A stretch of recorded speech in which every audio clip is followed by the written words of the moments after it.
Hi everyone, this is Dr. Mike, host of the free iTunes podcast, Psychiatric Secrets Revealed with Dr. Mike, but that's not why I'm here today. This is another Saving Savvy episode. This one's called Travel Cameras Revisited.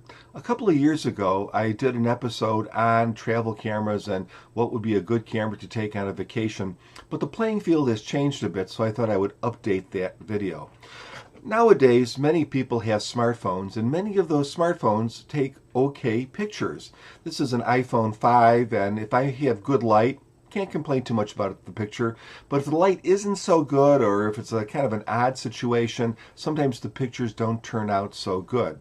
So I still think there's a place for travel cameras for many of us, especially if we want to capture some nice shots. Okay, let's take a look at some of these cameras. This first group I would call gadget cams. This was a genre that was just developed by Sony in their QX100 and QX10. And this device is an actual full-fledged camera that attaches to your cell phone, but uses your cell phone to control the camera and to view the images. The QX100 offers near DSLR quality photos, and the QX10 offers photos that are more similar to a compact camera, but it has a 10x zoom, which makes it like a super zoom camera. What's the downside? They can be a bit awkward to use, and the controls are very limited on them. I tested the QX100 extensively. You can see some of my videos on my channel, and I found that the software was quite buggy. It often crashed, but I just saw that Sony has updated the software to be more stable in iOS 7, so they may be worth looking at again. This next genre is your standard compact camera. Comes in a million different flavors and colors. People are saying that the compact camera is dead because of fancy cell phones, and although sales are down, I still feel that the genre is alive and kicking. Why? Because compact cameras are cheap, they offer real optical zooms, they have more controls, a better flash, a bigger sensor, and overall better image quality than even my iPhone 5. Some cameras have very sophisticated features which really brings out qualities in the camera, like being able to take pictures in very low light. What's the downside? Well, you have to decide as a consumer whether these options are worth carrying another device around instead of just using your cell phone. This is a tough camera.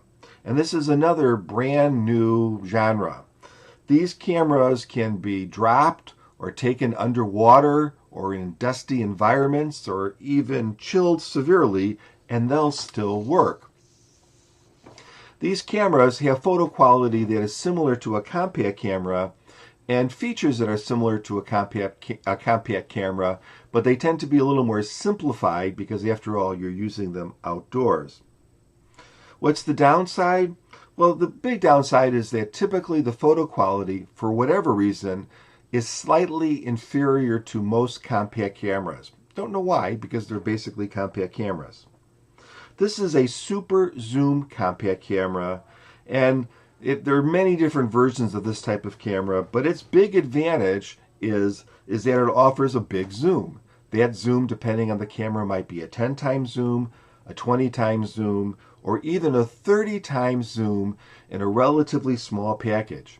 Some of the more expensive versions of this camera will have extra features and even manual controls, and if you know a little bit about cameras, those manual controls can really take your photography to the next level. What's the downside? Well, these cameras, I think, produce wonderful shots, but they're still not as good, of course, as, let's say, a DSLR. This is a bridge super zoom, and you can tell it looks very much like a DSLR. Some of these cameras offer unbelievably long zooms, like a 50x or 50 times zoom. These cameras, because they're bigger, often have a lot more manual controls and knobs and things that you can play around with.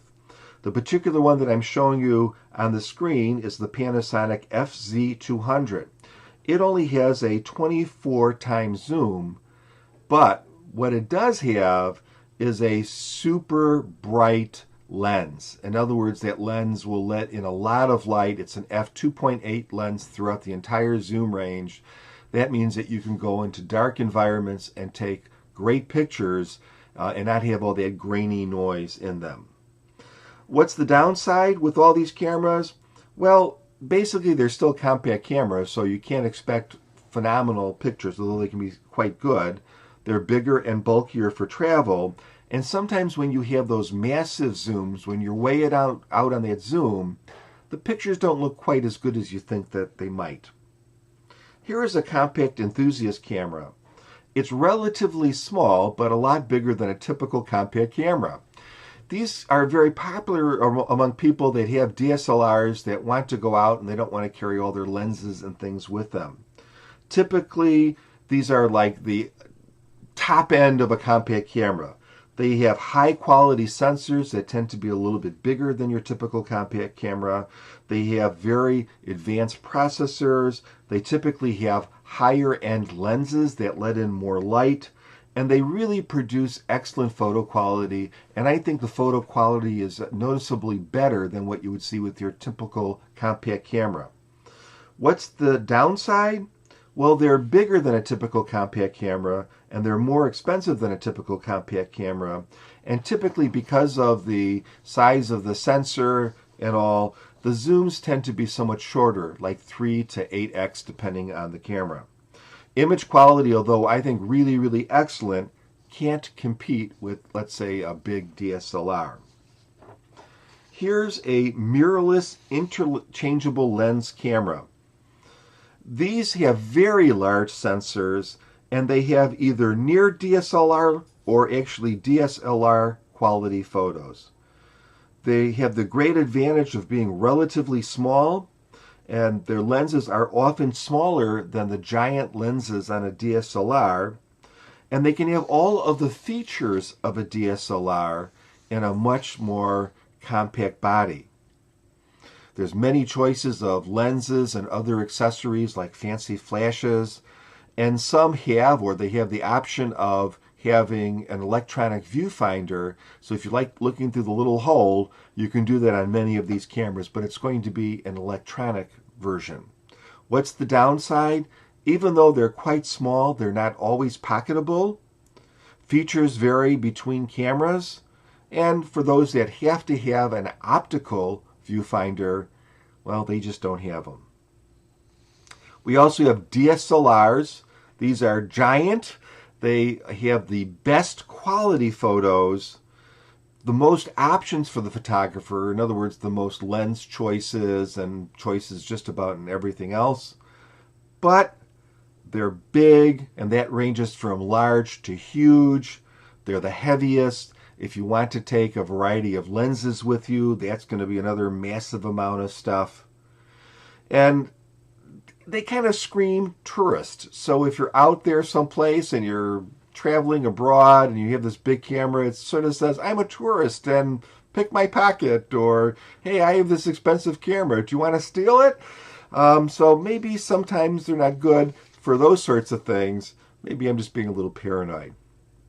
The last camera is one that's probably not used much, but I'm just mentioning it for completeness sake. That's the large sensor fixed lens camera. This is another emerging class of cameras where they have very big sensors like you'd have on a DSLR, but they typically have a fixed lens like a compact camera, and it's a non-zoom lens.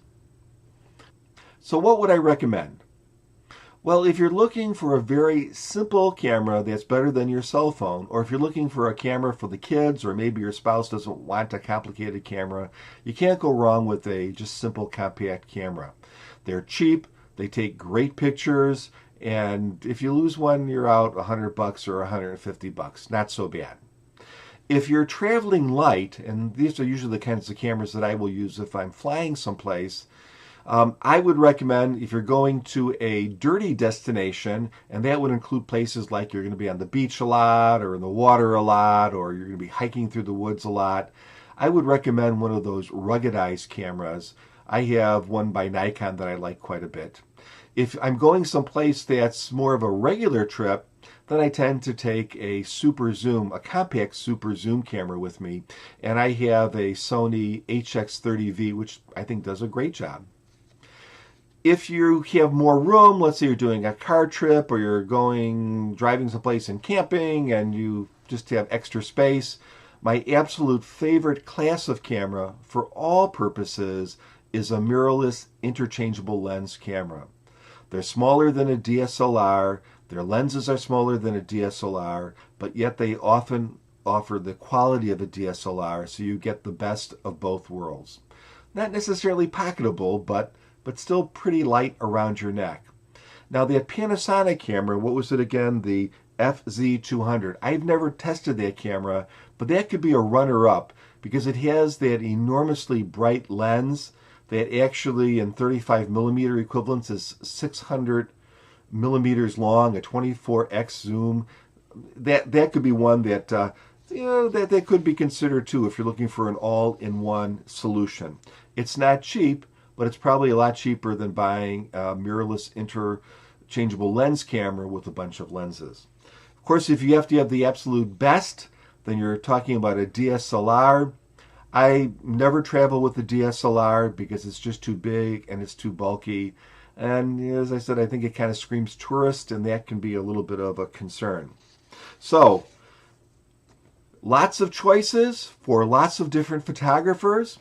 If you're happy with your cell phone, that's awesome, but there are so many ways that you can take better pictures, ranging from very inexpensive and simple to ultra expensive and ultra complicated. If you get some time, please give my podcast a listen. It's called Psychiatric Secrets Revealed with Dr. Mike. It's on iTunes and other podcatching sites. And have a wonderful day.